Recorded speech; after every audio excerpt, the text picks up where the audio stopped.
ওখানে গেলে মুখ্য প্রাপ্তি মানে সমস্ত কিছু থেকে মুক্তি লাভ করা। আর এই মুখ্য লাভ যে পর্যন্ত আমাদের না হবে সেই পর্যন্ত এই ধরাধামে এসে আমাদের যারা যন্ত্রণা দুঃখ দুর্দশা ভোগ করিতেই হবে। আমরা এখান থেকে কিন্তু কেউ মুক্তি লাভ করতে পারবো না।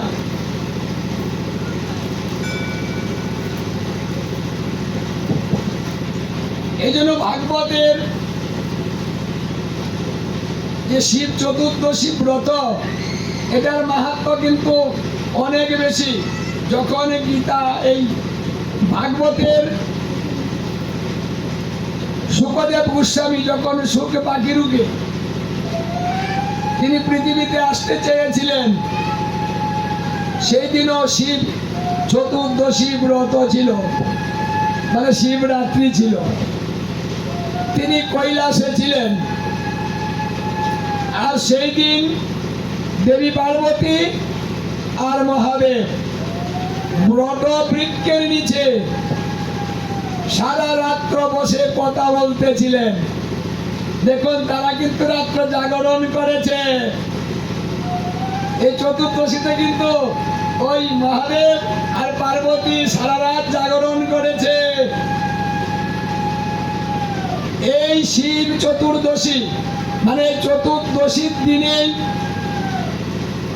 মহাদেবের বিবাহ হয়েছিল। এই রাত্রে এই শিব চতুর্দশীটা কিন্তু খুব বিভিন্ন ভাবে গুণান্বিত। হ্যাঁ, এই রাত্রে বিবাহ হয়েছিল। আর সেই বিবাহ সমস্ত দেবগণ উপস্থিত ছিল। স্বয়ং ব্রহ্মা পুরোহিত্য করেছিলেন। সেখানে স্বয়ং বিষ্ণু উপনীত হয়েছিলেন। এটা সেই শিব চতুর্দশী। তাহলে এই শিব চতুর্দশীতে যুগশাস্ত্র প্রণয়ন হয়েছিল। যুগশাস্ত্র শুনতে চেয়েছিল পার্বতী মহাদেবের কাছ থেকে, যে তুমি আমাকে যুগ কথা শোনাও।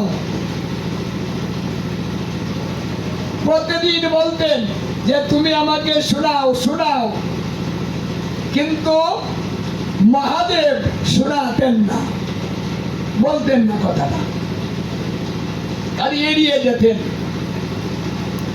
তখন এই চতুর্দশী রাত্রে সেই দিন এমন ভাবে পার্বতী ধরেছিল, দেখো দেবাদেব,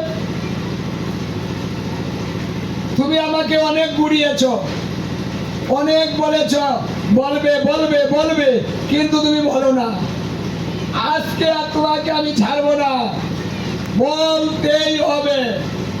আজকে যদি তুমি না বলো তাহলে আমি কৈলাস ছেড়ে চলে যাব, তোমার কাছে থাকবো না। কত বড় সিদ্ধান্ত গো। আচ্ছা মায়েরা, যদি বাবাদেরকে আপনারা এই কথা বলেন যে তুমি যদি তোমার মনের কথাটা আমার কাছে না বলো, আমি কিন্তু আজকেই বাবার বাড়ি চলে যাব, আমি তোমার কাছে থাকবো না। কি গো, তাহলে কি এই বাবা বিপদে পড়ে যাবে না? কি মায়েরা রাগ করে চলে গেলে বাবাদের কি শান্তি হবে? হবে না।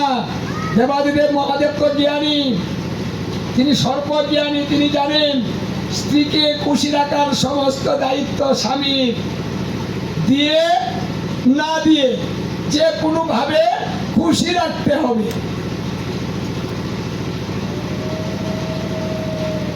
দেখুন, একটা স্বামীর কত বড় কর্তব্য, স্ত্রীকে খুশি রাখতে হবে।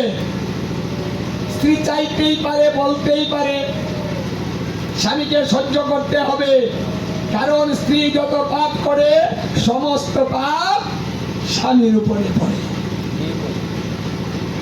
এই জন্য স্ত্রীর প্রতি স্বামীর কর্তব্য অনেক বেশি। স্ত্রীকে ধার্মিক করা, ধর্মপথে রাখা, এই সমস্ত দায়িত্ব কিন্তু একজন স্বামী। যখন পার্বতী কেঁদে গিয়েছে, আমি কৈলাস ছেড়ে দিব, আমি এখানে থাকবো না, তখন কিন্তু মহাদেব বললেন না, আজকে আর না বললে হবে না, এই যে আজকে বলতেই হবে। কারণ মায়েদের জ্ঞানের কদিন ভালো লাগে গো। কে এক কথা যদি প্রতিদিন বলা হয় তাহলে একদিন তো বলতে ইচ্ছে করবে না গো। আর মায়েদের ভিতরে যদি একবার কোনো কিন্তু লেগে যায়, এই কথাটা বের করব, মায়েরা কিন্তু বের করেই ছাড়বে। বাবাদের ক্ষমতাও নাই আটকিয়ে রাখে। কি বলেন, রাখতে পারে বেশি দিন? হ্যাঁ বলো না। আচ্ছা দুদিন পরে আবার বলে বলো না, কি আবার দুদিন গেল কয়েছে বলো না,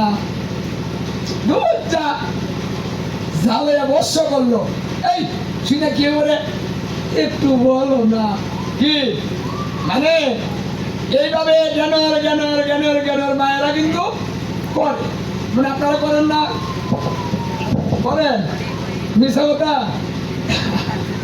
আমি মিশা কথা কইলে কইও, তোরা মিশা কথা কইলে আমরা এটি কই না। যাই হোক, তাহলে এক সময় বলতে হয়।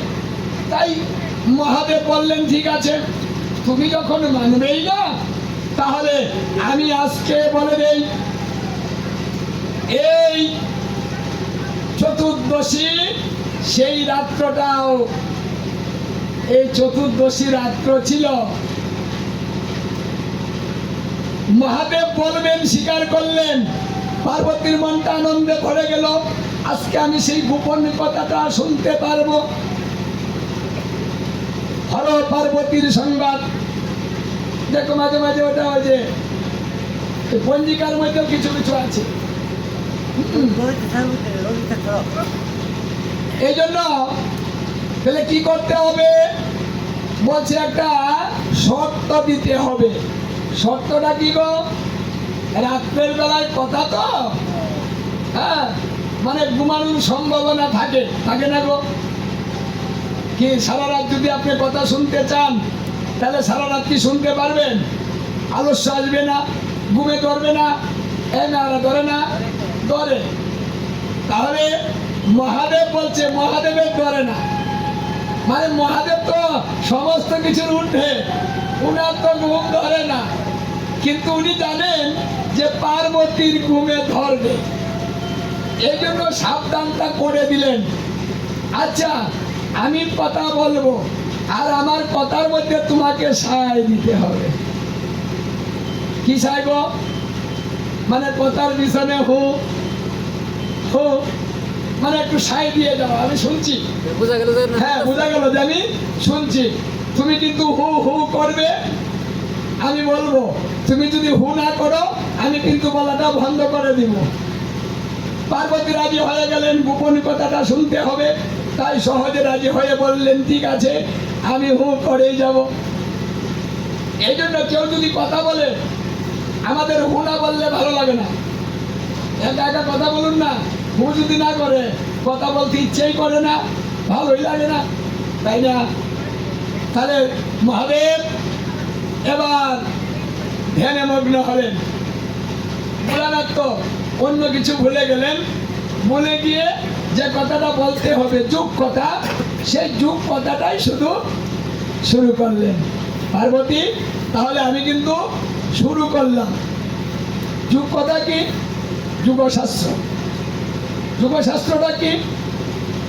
কিছু গুরুত্বপূর্ণ কথা, মানে মানুষ সৃষ্টি কিভাবে হয়, মানুষ থেকে মানুষ কিভাবে সৃষ্টি হয়, মানুষ ভালো মন্দ কিভাবে হয়, দীর্ঘায়ু, গর্ভে মৃত্যু, অল্পায়ুতে মৃত্যু, মানে এই কারণগুলো কেন হয়, ছেলে মেয়ে কিভাবে উৎপন্ন হয়, মানে পুরুষ নারীর জাত কোঠা, মানে কোন জাতের সঙ্গে কার সম্বন্ধ করিলে সুখের হয়, আর কার মানে কোন জাতের লোকে কার হলে তার সারা জীবন দুঃখে দুঃখে বেঁচে যায়।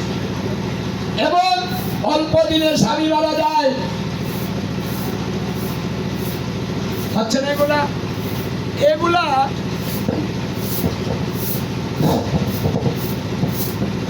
এগুলো হলো যুগ কথা, মানে যুগশাস্ত্র। এই কথাগুলা কিন্তু